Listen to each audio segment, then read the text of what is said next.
Hello, everyone. Welcome to the market opening bell on Tuesday, April 8th. The Hong Kong stock market could not be spared from the sharp decline in the US stock market last Thursday and Friday, despite the Qingming Festival holiday. The Hang Seng Index opened 2,119 points lower, initially narrowing its decline to 1,801 points at 21,047 before weakening again.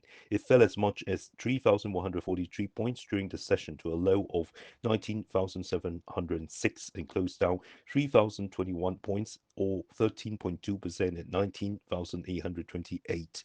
The A-share index dropped 1,157 points or 13.8%, closing at 7,262, while the Hang Seng Tech Index plunged 911 points or 17.2% to 4,401. The total market turnover reached 620.8 billion Hong Kong dollars, marking a new single-day high.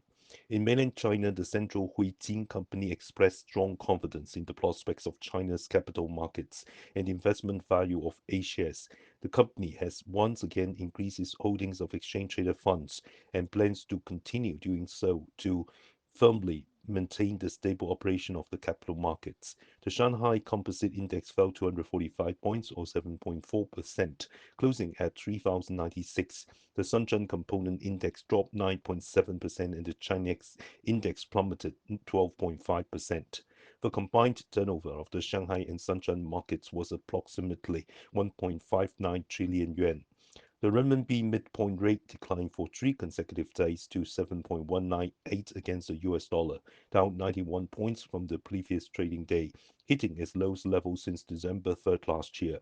In the spot market, the offshore renminbi fell below 7.31 in the early session, while the onshore renminbi fluctuated around 7.26.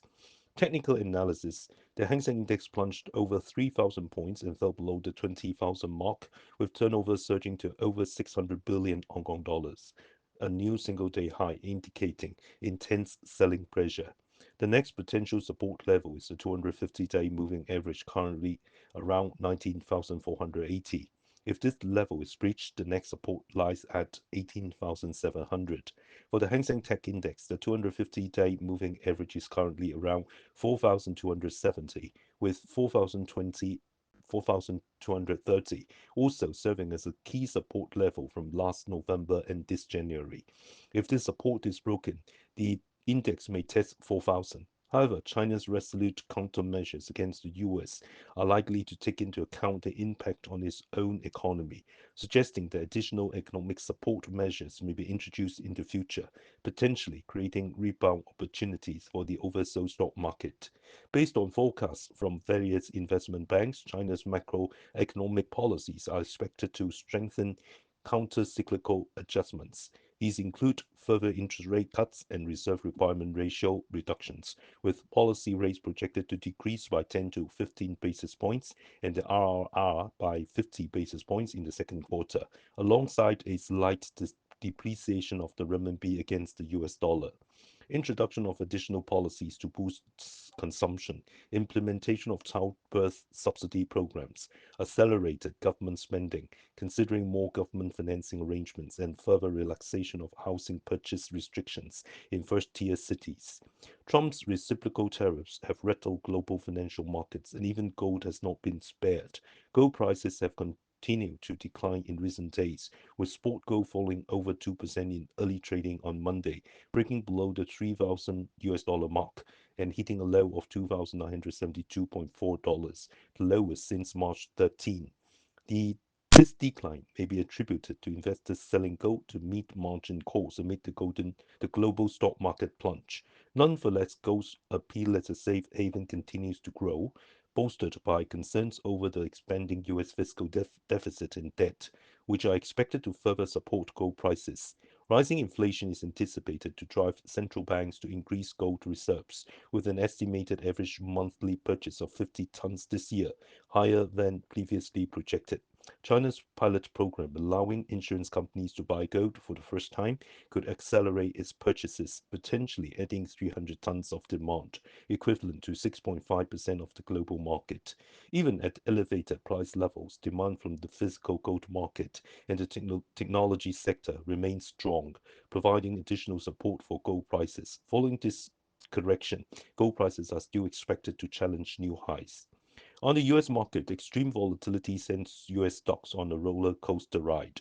US President Donald Trump threatened that if China does not withdraw its retaliatory tariffs, the US will impose an additional 50% tariff on April 9th. Shortly after the market opened, the Dow Jones Industrial Average plummeted by as much as 1,700 points. Later, reports emerged suggesting that Trump was considering a 90-day tariff suspension for all countries except China, leading to a sharp rebound of 892 points in the Dow. However, the White House later clarified that the news was fake, and the Dow ultimately closed down 349 points or 0.9% at 37,965, marking its third consecutive day of decline and the lowest closing level since May 1st of last year. The S&P 500 briefly entered bear market territory, down 20% from its peak, but ended the day slightly lower by 11 points or 0.2%, closing at 5,062. The Nasdaq, spurred by the tariff suspension news, surged 700 points within 15 minutes to a high of 16,292 before turning downward, ultimately closing up 15 points or 0.1% at 15,603. The VIX, commonly known as the fear index, hit an 8 month high of 60.13 before retreating. The Nasdaq Golden Dragon Index, which tracks Chinese concept stocks, fell 352 points or 5.1% by the close, ending at 6,528.